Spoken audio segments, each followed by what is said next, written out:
Why is the South China Sea considered a strategically vital body of water in Southeast Asia? Well, the answer lies in its geopolitical importance and its role as a crucial maritime route for international trade. Nestled amidst several countries including China, Vietnam, the Philippines, Malaysia, Brunei, Indonesia, and Taiwan, it spans over an area of approximately 1.4 million square miles. This makes it a key player in global commerce, with a significant percentage of the world's trade passing through its waters. But it's not just about trade. The South China Sea is also rich in natural resources, boasting vast reserves of oil and natural gas. Add to this a complex web of territorial disputes over numerous islands, reefs, and shoals, and you've got a recipe for geopolitical tension. Indeed, the South China Sea is a geopolitical hotspot, holding immense significance due to its strategic location and the abundance of natural resources it contains. What makes the South China Sea a hotbed of territorial disputes? Beneath the calm waves lies a tangled web of competing claims and tensions that have turned this body of water into a geopolitical chessboard. At the heart of the issue are the numerous islands, reefs, and shoals scattered across the sea. The most contentious of these territories include the Spratly Islands, Paracel Islands, Scarborough Shoal, and the Natuna Islands. Each of these territories is claimed in part or in whole by multiple countries bordering the South China Sea. China, Vietnam, the Philippines, Malaysia, Brunei, and Taiwan all have overlapping claims, each backed by historical evidence, legal arguments, and in some cases, military presence. The stakes are high.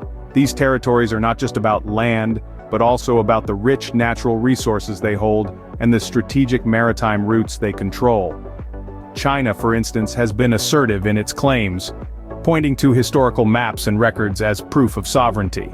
It has even embarked on a massive land reclamation project, constructing artificial islands equipped with military facilities. This move has been viewed with concern by other claimants and the international community at large. On the other hand, Vietnam, the Philippines, and Malaysia have also maintained a strong stance on their territorial claims, leading to instances of standoffs and confrontations. Then there's the issue of maritime boundaries, with so much of the world's trade sailing through these waters, defining who controls what can have significant implications for international commerce and freedom of navigation. These overlapping claims have led to a fragile status quo, where any small incident could potentially escalate into a larger conflict. But it's not just about geopolitics.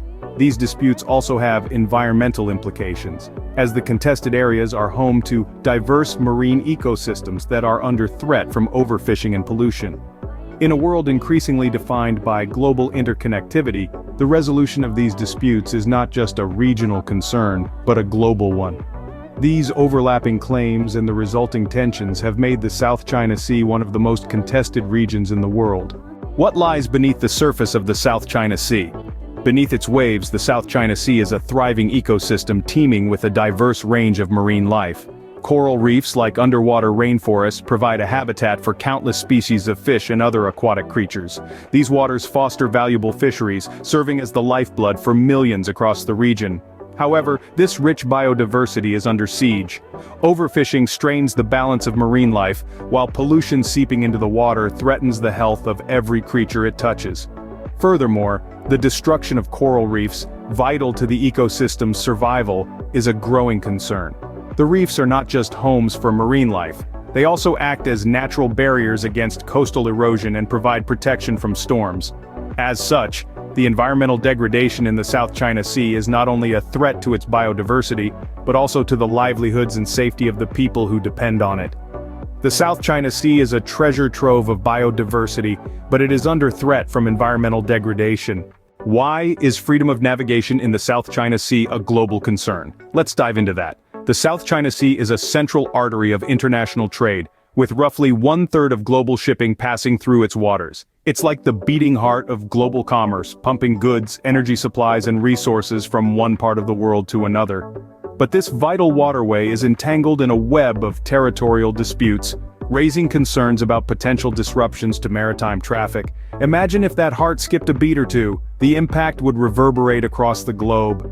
So, it becomes clear why freedom of navigation in the South China Sea is paramount. It's not just about ships sailing smoothly, it's about keeping the pulse of the global economy steady. Maintaining open sea lanes and ensuring maritime security in the South China Sea is a matter of global importance. How are the disputes in the South China Sea being addressed? This is a question on many minds as tensions persist over territorial claims in the region. The approach has been multifaceted, involving international arbitration, diplomatic negotiations, and multilateral forums. In 2016, the Permanent Court of Arbitration in The Hague took a significant step.